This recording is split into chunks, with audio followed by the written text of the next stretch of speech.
our topic today was triggers and triggers into good habits. There is an amazing lady I'm going to introduce you to, and she might be a bit wacky for some people, but it's a lady called Esther Hicks. And Esther Hicks was an American lady married to Jerry Hicks. So Jerry and Esther Hicks, spelled Hick. And they've written loads and loads of books about things like the law of attraction, and how to create abundance, and ask and it is given. And she's an amazing lady. She's a mature woman now. So some of you will have heard of the book and the movie called The Secret. Do you remember that was out a number of years ago? And The Secret was a phenomenon that took over the world.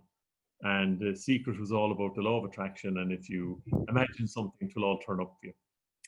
And the lady who conceived of the book and the movie called The Secret was an Australian producer. And she was producing a documentary for a TV show.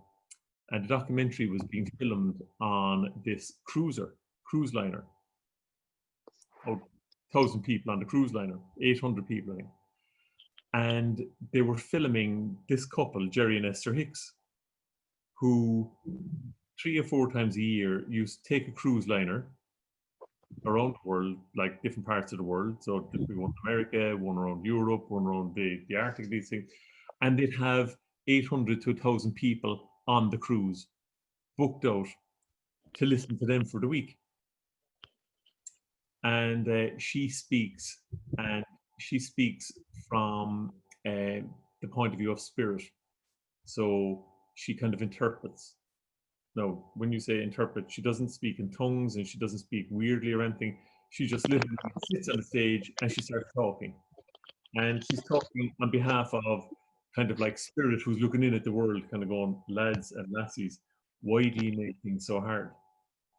So herself and her husband developed this thing over a number of years. And this lady is filming this event and she's just looking at it and she's blown away, kind of going, holy sweet gamoly, there's 800 people here spending fortunes to do this.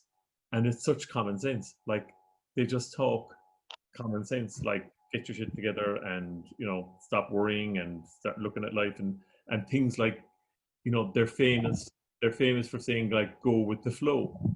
And when I say famous for it, it's like, she draws the analogy of, where does a boat go on a river? And she's like, if you just put a boat into the river and take the oars up, the boat will flow with the current of the river. What do we do as humans? We'll sit into a boat and we'll start rowing the opposite direction. Like, as in, we row back into the river. And she's saying, like, that's like our metaphor for life. As humans, for some mad way, we actually go about making things far harder for ourselves than they need to be.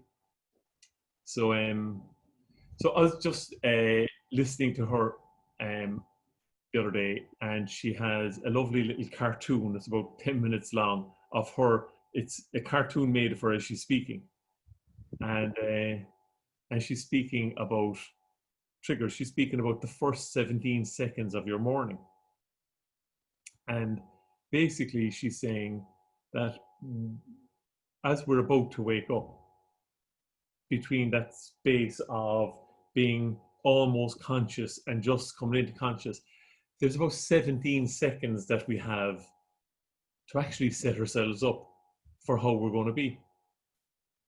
And what she means by the 17 seconds is, like, this is scientifically proven. There's 17 seconds when you're not thinking either way. You're not thinking good, bad, up, down, or indifferent. So if in that 17 seconds, you can put thoughts in that actually suit you and put you in the direction you want to go in, you can set yourself up for whatever it is you want to achieve. So I was talking to a lady this morning, and we weren't even talking about this. And she was just talking about a very simple thing, how she runs her own business. She's doing very well. Her business has actually done very well through COVID. They've survived, they've thrived. She has a small team of 12 people or so. They're all still employed. They've held on to their business. And she said, like, and two things have happened in the last couple of weeks around her business where they're pitching for a new piece of business. And then she said this morning, she said someone came to me over the weekend with the money to back me to do something through their business, which could actually set me up for years ahead. It's not going to be an overnight success or anything, but like she said, so there's two things now, like from a business point of view. But she said the real issue is for me, because I work with her every second week, and as she's running her business great. She's home for the first time in years. She said, like, I never even took maternity leave because I'm running my own business. She's two young kids, kind of 10-year-old and 8-year-old. And she said, like, it's been an amazing time because I spend 4 to 5 hours of my day commuting every day. Now, for the last 3 months, I haven't. So obviously, I'm getting a lot. What I noticed about myself, though, she said, is I have pretty much cocooned us as a family from this whole virus because I have underlying conditions, and I'm not ill, but my underlying conditions is diabetic, and if something happened that I got it, well, then I'd be in trouble. And she said, like, what's starting to freak me now is that I've done nothing about minding me in it. So what I've realized now is what I'm doing is I'm actually putting up a barrier to the world so that it doesn't get in, when actually what I know, and I do know of myself, is if I looked after my health, I could be in a better place with it, and I could be getting out more and doing all of that. So we're having this discussion. She was just talking about how what she started doing in the last week or two was just seeing, how she gets out of bed in the morning. And so what I started doing was just put my feet on the ground as I got out of bed and just feel the carpet and just say, all right, like, it's going to be a good day and I'm going to do stuff. And she said, like, and I just started setting myself up. So that's what led me then to my 17 seconds with Esther Hicks. Because what Esther Hicks would say is really simply, and this is scientifically proven, we are all the time giving off vibration. So I can look at someone on the call here, and I can look at Sharon now, and she's smiling back in, and I can get a sense of, like, lovely person, there's lovely vibration. However, I've been on calls, and you've been on calls like this over the last 3 months, where you know for a fact that someone is challenged right now today. And it's not like that they're screaming at the screen to say, I'm challenged. You just know by them there's something up. Because we give off an energy that we can't hide it. And that's more apparent when we're around people. And so what Hicks would say is we're giving off that energy into the universe all the time. And you can actually own that vibration and set yourself up to give it out in a way that suits you. But most of us consciously don't. So most of us feel, me included, someone put me in bad form. Like, nobody put me in bad form. I decided to go in bad form because of their action. And then I carry that energy with me, and I find it's no great difficulty in finding someone else that'll bounce off me. Likewise, I can feel, and this is a common, if I bring it into common everyday parlance, I'll talk to someone to people who'd say, I could do with earning more money. I could do with having more. And you say, absolutely. And how do you feel about making more money? And they say, like, well, don't talk to me about that, like, law of attraction thing, because I'm always saying I want more money and I never get it, like.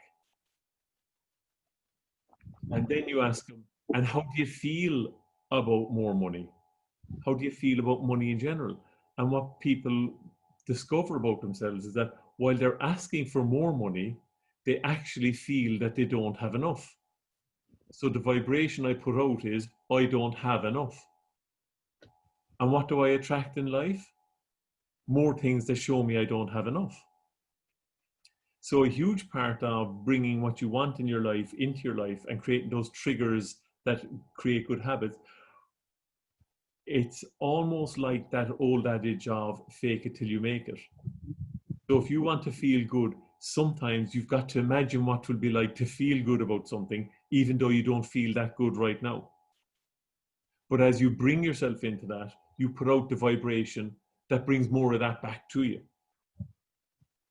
So it's like when you when you meet someone in any walk of life and they're beyond courteous and they allow you to step in front, or they automatically, you just feel different about someone like that versus someone who just steps in front of you and doesn't take any notice. No, the person stepping in front of you could be the nicest person in the world who's just thinking, like, I have someone sick at home and that's what's on my head, and I need to step in here and get this thing and get home to them fast. And I didn't even see you in my way. And like, for someone to think that I was rude would actually kill me. But the energy you give off is an energy that says, like, I could give a shit about you and I'm going to step in front of you. And that's how we receive the energy. So an awful lot of time, we're not even conscious of the triggers we're putting into ourselves. So I explain to people a lot about how I used to smoke. And I was a world champion smoker. I was actually, whatever about being a world champion smoker, I was a world champion give them up. And give them up or on a Monday. So I always gave up cigarettes on a Monday. Because you can't give them up any other day of the week. And I could pick my Mondays months in advance, because like, if it was no, there'd be no point in me giving up this Monday because it's a bank holiday. Like, who give up cigarettes on a bank holiday? You're out of your head, you know? And then there's no point in me looking at the next week, because the next week then is June and I'd be on holidays that week. So like, or I'd be going on holidays the following week. So what's the point in, like, so what I'd be doing is I'd be looking to give them up at, well, I wouldn't ever give them up in the start of July, because that's the summer. There'll always be stuff going on, like barbecues and drinks and that. So I'd be aiming for September, the first Monday in September. And of course, then you get to the first Monday in September and you're thinking, like, the last thing I need to do now at the end of the summer is be piling more fucking trouble on myself. So I'll wait till kind of October. And then there's a long bank holiday in October. And from that to fucking November, which is the start of Christmas. And then to Christmas. So the only time you can really give them up is a Monday of the new year. Fucking mad. And I was like that in my head. And I know from ye and the screen that none of you'd be like that. That was kind of my mental state. And I had these triggers that I had for me in smoking. All my triggers around smoking were all around positive. This sounds weird, but like, everything about smoking was enjoyable. So like, I smoked a cigarette when I was having a conversation. I smoked a cigarette for a cup of coffee. I smoked a cigarette when I was having a pint. I smoked a cigarette when I was under stress. So every connection, every trigger I had to smoking was a good one. And I didn't realize this until I genuinely went to stop and realized every trigger I had about not smoking was a bad one. So the reverse of it was also true. So if I don't have a cigarette, I'm not going to enjoy a pint. Like, if I don't have a cigarette, what's the point in me having a cup of coffee with Sam and sitting down and talking about stuff? Like, there's no point, because I won't enjoy it. What's the point in me giving up cigarettes on a Monday, which is what I used to always do, when I'm going to face the pain on Friday night of going for a drink? So, like, it's just too far away. So all my connections, all my triggers were forcing me away from the thing I wanted to do as I thought, until I turned them and turned the triggers into helping me. So I started building triggers in the negative to smoking. So if I took a cigarette, I literally said to myself, and I promise you this, I sat there, I can see what I was wearing the day I was thinking this, and I was looking at a cigarette and I said, what if someone like Sandra said to me, you know what your issue with cigarettes is? Your mother never gave you enough attention, and you're probably hanging on to something now, and that's why you have a habit. I was thinking, like, if fucking someone knew that about me, that would be like a dagger through my heart. So that's the kind of thing I'm going to put in front of me now when I pick up a cigarette. I'm going to look at it and say, there's actually something emotionally wrong with me. Another thing was, I used to never tell anyone I was giving them up. So I'd never tell anyone about the triggers I had of a Monday. So I'd give them up on a Monday. And of course I'd be smoking by 9 o'clock on Monday, which no one knew. It's like, I never said a word to Lisa that I was giving them up. And then when I'm having the cigarette, Lisa's not looking at me any differently, because I never said anything.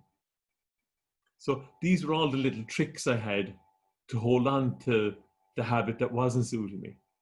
And so what I found I had to do to create a habit that did suit me was I had to start to reverse a lot of that stuff. And it was real simple, but not easy. So I had to start to look forward to a Friday night and having a drink and not having a cigarette to how good I'd feel for not taking a cigarette, versus looking at a Friday and going, how am I going to go through Friday night and not have a cigarette when I'm drinking? Am I making sense to you? So it is reversing it and putting different triggers in place. And the big one, one of the big ones for me was to tell people that I had started on something. That was the biggie. So I had a sales team, I'll never forget it. And we were together for 2 days, on a Thursday and a Friday, in Kilmainham up in Dublin. And like, you know, I had a team of 30 odd people, whatever. And we were gathered around lunch hour on the Friday, on the second day. And I handed one of the lads a box of fags that I had with cigarettes in it. And I said, here, you might want to take that because I'm not smoking anymore. And I'm telling the whole team, no, I'm giving them up. And that was one of the big things in front of me was, no, I couldn't let myself in my own head down in front of people that I was working with for them to turn around and say, sure, I thought you give up cigarettes yesterday. For me to say, yeah, we do. And that was one of the drivers. And it was shocking for me to actually realize how sneaky I was in the ways I used not to give them up. Like, you know, it wasn't until I decided to tell people that I realized I told nobody. I was like a subversive little sneak, like, and I'd be there building myself. And I had all these rituals where I always gave them up on a Monday, which meant I had to smoke double on a Sunday. So like I got a double whammy. So like I had to get through all my cigarettes on a Sunday to get to Monday. And then of course I get to Monday and I told no one I was giving them up. So what would I do? Go out and buy a packet of cigarettes. Like quids in. So I know that there's no one does this, but you might have friends who do things like this that you might want to say to help. Mad stuff, mad. So looking at triggers, it wasn't until I started looking at triggers that I realized I'm all the time lying to myself about something like a smoking. I'm all the time telling myself I'm going to do something. And all I'm doing is giving myself a pain in the ass for not doing it, instead of looking at the triggers that could trigger me into it. So with my lady this morning, one of her things is Diet Coke. And she's saying, like, you know, she said, I've given myself a goal now that I want to drink at least 2.5 liters of water a day. I saying to her, like, Jesus, would you give yourself a break? You know, that 2.5 liters of water is Olympic standard. Like, you know, why not go for one of them? Like, go for like a mug of water to start with, and give yourself the goal of, right, I'm not going to drink Coke today, and I'm going to have one mug of water, and feel good for the Coke that you're not taking, and feel good for the water that you're going to take, instead of like setting ourselves up to take 2.5 liters and find, you know, and I know this from women because I'm married to women, I live with women, and I work with women all the time. Like, I couldn't be doing that and going to the toilet all day. Like, I know, like, my bladder wouldn't be worth it. I'm not doing that. Whereas like a glass or two a day, I've started, and now I start to build in a routine around it. So it was like me, I gave up cigarettes on a Friday. So as I was straight into facing the pain of what I wouldn't face for a week if I gave them up on a Monday. Because Monday, all I'd be thinking of, like, it's 9:10 on a Monday, and I'm thinking, what's it going to be like on 9:10 on Friday night? Jesus, what am I at? I don't deserve to be going through this pain. So I buy a packet of cigarettes. Whereas giving them up on a Friday at lunch hour, which was like bonkers, in my stupid thinking, nobody did something as mad as that. Like not alone was it a Friday and not a Monday. It was like 1 o'clock in the afternoon, and it wasn't even necessarily 1 o'clock. It could have been 10 to 1. I mean, it wasn't even a specified time that you could see on the diary. And I'd already had a cigarette on Friday, so I couldn't say I gave them up on a Friday, so that's one full day. This is what I used to go on in my head. It's like, you know, so as someone said to me in a call this morning, he said, like, do you ever notice then the days you don't go training? He said, like, because he had overtrained yesterday because he hadn't trained for about a week. He said, like, I've been pigging it for the last week, so I've been training then last night. He said, I didn't sleep a wink. I did too much training. My body was in bits. It's like, I haven't slept a wink all night. Because we do mad things, like we either don't do the exercise we could do and then have a bar of chocolate and a packet of crisps as well, just to add insult to the injury, or we go about it and we want to be Olympics straight away. So look at the little triggers that bring us into it in a nice, gentle way. Triggers that we can aim towards. So if you're doing your steps, aim for 100 steps a day instead of this 10,000 steps. you know. So I did 100. What did I do? I got up off my bloody chair and I walked upstairs to the loo instead of the downstairs loo. I walked out around the house once. So I did something. Why? Because if I was doing 10,000, I'd be looking and going, well, like 100 means nothing to 10,000. So there's no point in me walking upstairs to the loo. I use the downstairs loo. And it's that simplicity.